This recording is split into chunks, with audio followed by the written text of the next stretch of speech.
So when you look actually at the data from the CIMDTR actually after unrelated donors and the causes of death actually, you will see within the deaths within 100 days and here the death beyond or at 100 days, you see actually three main factors which are quite well known actually for the cause of the deaths. It's relapse actually, primary disease, it is GVHD, and it's infection. These are the three main factors, and when we just look at this slide actually, that these main factors actually, when you look at this, they made more than 70% of the main causes. So how do we really actually, how do you really focus on it? How do you take on these challenges? What might be actually positive, what you can do for transplantation, which really reduce, or actually is more effective to get really an immune competent graft? First of all, maybe is actually a quick engraftment. That means actually you have really fast expanding cells in vivo in the patient with platelets and neutrophils, which give actually also the first defense line for the patients, and also gives them the possibility to fight first infections and lead them earlier out of the isolation. The second one actually have effective control of GVHD. I never saw a paper that GVHD is totally get rid of the GVHD. There is always GVHD. But here, in a sense, actually, you will reduce the GVHD as much as you can. You will actually control the GVHD. The third one, actually, you will also have a reduction of infection rate. At least 77% of the patients are at least infected for one virus. And so it might come up every time, especially in CMV and EBV, you will have a high reactivation rate of these infection kinds, and you will reduce them actually not to really come to a disease or to a lethal infection.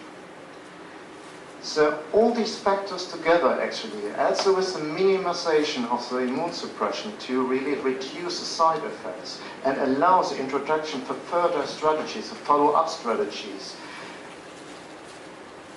lead towards an immune-competent graft. And this is actually what Mutiny or the experience in some publication, and we are focusing at to really put forward with this tool, with this reagent, with this transplantation or TC alpha beta. So how it looks like actually in the clinical data. So first I want to go for the pediatric data. And in the pediatric data, I have them separated in malignant, non-malignant, or better to say, we have in leukemia cases and the PIDs. And here, for example, I go on the first paper here from 2005 from the German group, from Peter Lange. And here we have 41 patients, actually, with ALL, AML, MDS, MML, solid tumors. We have a primary engraftment of 88%.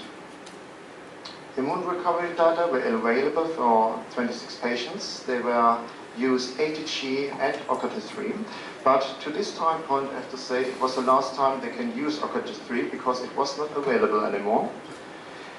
So at a median time to reach actually the cells was over 100 cells of CD3 was 13 days. For CD19s, the cell count over 200 was 107 days, and for this NK cells to get a cell count over 100 was 12.5 days. You can see here actually that the NK cells come really early. So also for the neutrophils, actually here you see really it's a quick engraftment, 10 days. And you will also see this in the following publications I present here, that the engraftment of the neutrophils and background is really a quick engraftment. We have also here acute GVHD of 10% of grade 2 and 3 to 4, 15%. And also the GVHD, 9 in extensive and 18 in limited. It's moderate, it's not really low. And a graft rejection of 12%, which might happen actually, but successfully retransplanted. In another publication, 1 year later in the Russian group, from Marchand actually, they had 32 patients a fast immune reconstitution overall with 16 days to 14 days in the platelets, 100% engraftment, primary engraftment, no mortality, no graft rejections. Acute low toxicity, low to with 0 and 100 days TRM. This is pretty amazing. So on the GVHD side, how it looks like. 2 to 3, 39%, half of them were skin only, so treatable. No fall. Chronic GVHD was 30%, but actually what they have done here, and you can read on the slide actually, they have done a preemptive tailored DLI with a 10% increase mixed tumor-rismus in the CD30 fraction. And the auto argument actually that this was also the reason for the high increase. You have a cumulative incidence of EBV and CMV infection of 50 to 55%, in 2 patients died of that, but at all, actually what I said before, at least one virus infection you will find in 77% of the patients. In this institute, they explain it that it's quite normal actually, they have this kind of infection rate. The event-free, relapse-free, and overall survival at 2 years was 60, 68, and 67%. And the relapse rate at 2 years was actually 31%, the TRM was 10%. So, 2017, in this year actually, a group from Italy published the first time, normally they work in PID, data in AML and AL patients. They use a MAC conditioning. Most likely they use MAC conditioning overall, so they use also TBI. It's not only chemotherapy, they use also TBI. It's ATG and rituximab.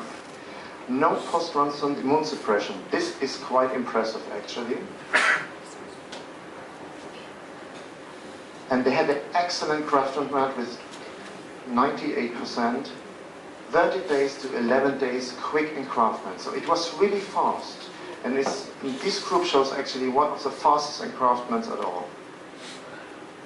Low GVHD rate, 30% grade 1, 2, no grade 3, 4, 5% of limited of CGVHD, which is low.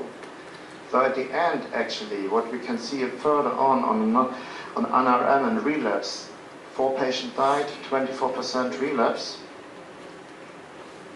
But I like to focus here on the overall survival at 5 years, impressively 72%. Normally we talk about overall survival 60 to 70%, but 15 months, 2 years, and this is 5 years at 72%, what I think is really quite impressive in this paper.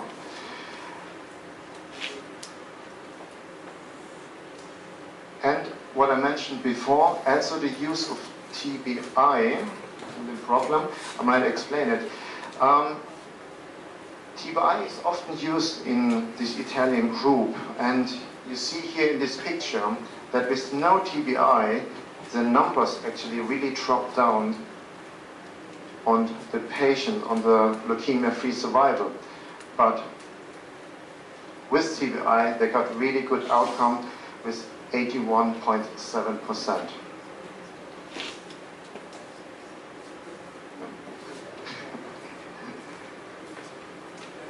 So, how it looks like actually in the non-malignant diseases. Again, it's an Italian group, it's the same group like we had before with Locatelli. This is Bertaina. I was a little bit nervous here.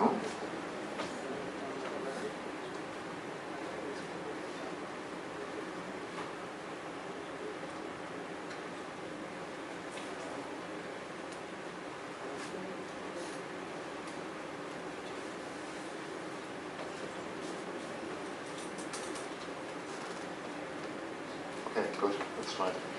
And actually also on the non-malignant side, you see here a high engraftment rate, graft failure, but successfully retransplanted, and also a really fast, quick immune recovery, quick engraftment.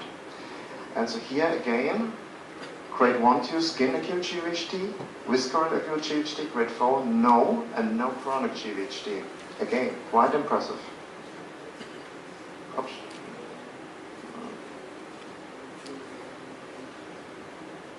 The infection rate here was 38% on CMV and ADV. ADV might most likely find in children. 2 patients died here, unfortunately. TRM was 9.3%, and the 3-year probability was not over 90% actually on DFS. Here again, they use no post-transplant GVHD prophylaxis. I come back again to the Russian group, to another guy I met actually this year, Dmitry Balashov.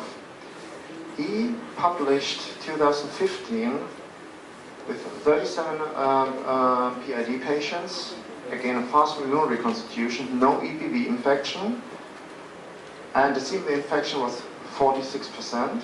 No difference because they used MUD and Haplo in this scenery.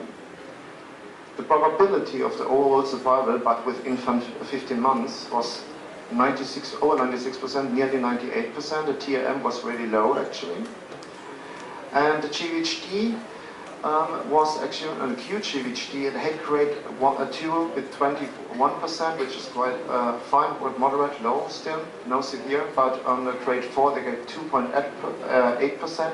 But here again, they discussed it because this was only one single patient, and this patient got no therapy, and this might be actually the reason they discussed that this patient actually, because of the miss of the therapy, got a high grade of, or a severe grade of acute GVHD, and actually this was also the patient who developed an extensive chronic GVHD.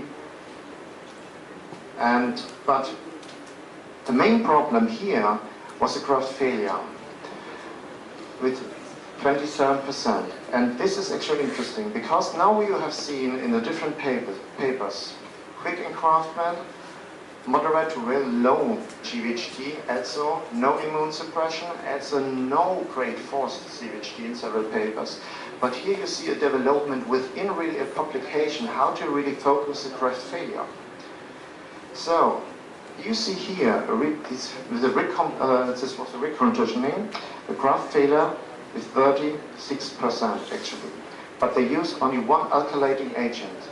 So, then they start to use a second alkylating agent, and amazingly it drops down to 10%, which was pretty amazing in this time. And this is actually what I'm focusing at. TC alpha beta is a development. It takes time to really create it, because when we talk about TC alpha beta, we talk about individual therapy, we talk about precise medicine. It's just not that you can adapt the results or the settings from one hospital and transfer to another hospital and you get a same outcome. It's not the same. You have not the same patients. Every patient is different, like the setting is different. And this also was the experience in the group from Korea. They start 2008 with a reconditioning of CT3, non-fixed cell dose, and methylphenolate mofetin GVHD prophylaxis. They go on, and then they go on until 2012. They start with TC alpha beta, and actually with the T-cell dose with 1 to the 5 up 10 to the 5 alpha beta cells and GVHD prophylaxis. 3 patients rejected. 2 to 4 acute GVHD, 31%, 3 to 4 acute GVHD, 50%, TM at 6 months, 2.2 days, and the patients had to stay 32 days at the hospital. Now they change again after 2015 with no immune suppression, TC alpha beta, reconditioning regimen, they stay at that, but lower the dose of the alpha beta cells and non-GVHD prophylaxis, and this outcome was non-graft rejections, 32%, 33%, 2 to 4, comparable to the former group, but 0 to grade 3 to 4, TRM 0, but it's only 5 months to 6 months, but 11 days less stay for the patients in the hospital. This is a much healthier outcome on the one hand actually, but on the other hand you will see here also the patients stay not long in the hospital. You can leave them, they can come much earlier. This is also a financial aspect you will see here on the TC alpha beta. I summarize some of the papers. It was actually a summarization of Shah et al. It is from 2017. He summarized actually the papers from Bertagina I presented you and from Balashov. And this actually all are members of the European Bone Marrow Transplantation Group, EBMT. And these groups stated out, the meeting was actually 2 weeks ago in Newcastle in the UK. They said, we have several papers here, but all these papers are comparable to a certain concept. They all use ATG, rituximab.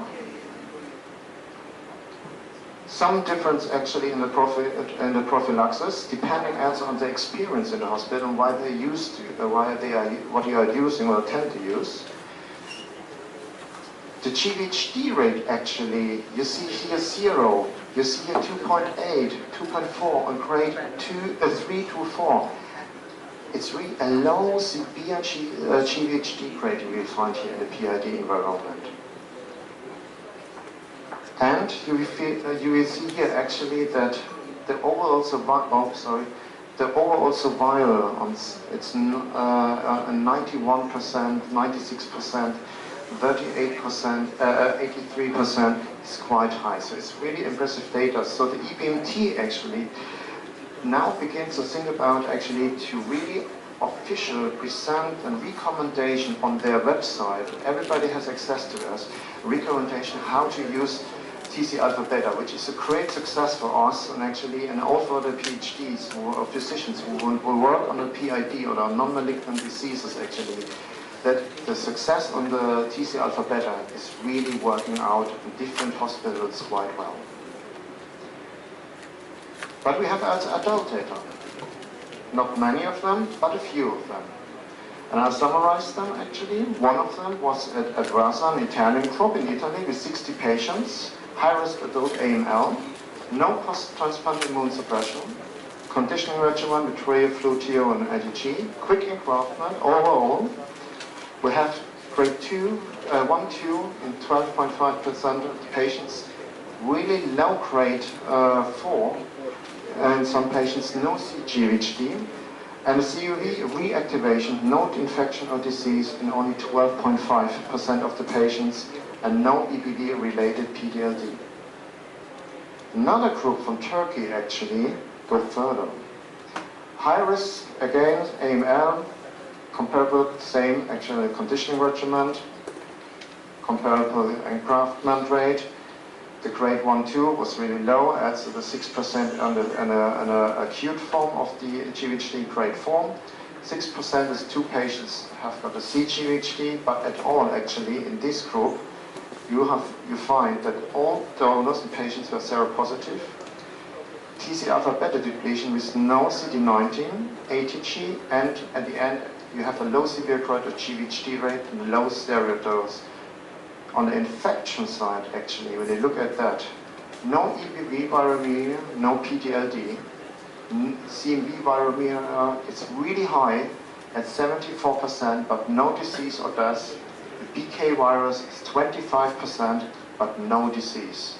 This is a really expressive and impressive outcome.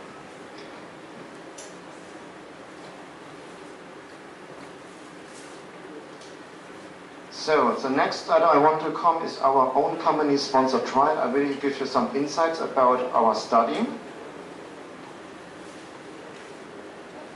The study is so-called the Haplo 2010 study, just only because of Haplo, and it's because it started 2010.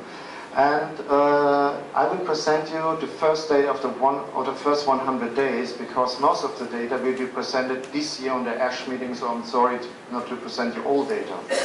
But interesting, because when we see all these publications now and all this development, how it's going on from 2015 is quite further, 2014 actually, to nowadays actually, you will see actually the TC alpha beta have a really high impact. So as a company, we have to show also this data too. We have to show in our hands actually how it works.